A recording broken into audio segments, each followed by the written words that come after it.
Dear friends, in our worship at the Rutgers Presbyterian Church, we use several different translations of the Lord's Prayer. On different Sundays, we have different translations, often corresponding with the theme of that Sunday. And no, I don't mean those trivial differences in, say, that petition asking for forgiveness of either trespasses or sins or debts, although actually this can serve us as an illustration of what I mean in those different translations, or offer us a springboard. Because that original Greek word, to opheilema, is plainly and simply just a regular monetary financial debt. And so word sins was an attempt to spiritualize this petition, predominantly in the capitalistic 19th century.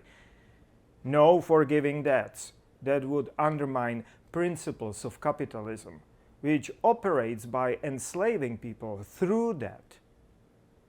And trespassing, that word is derived from trespass and means to enter a property unlawfully.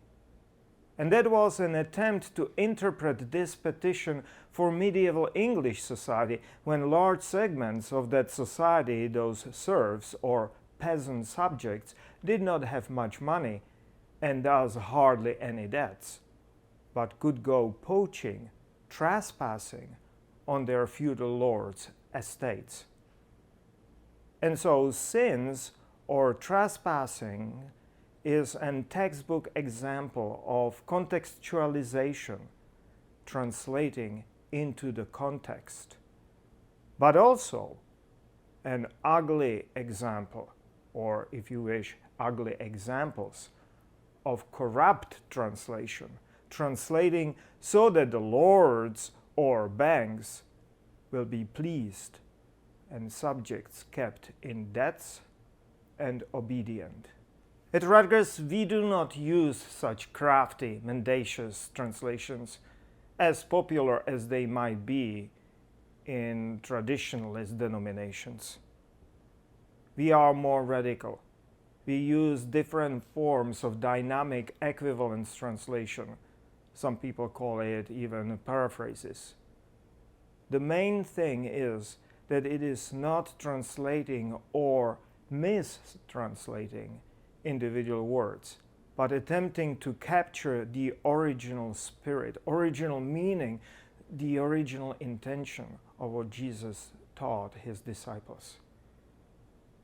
It is inspired, encouraged directly by the Bible itself.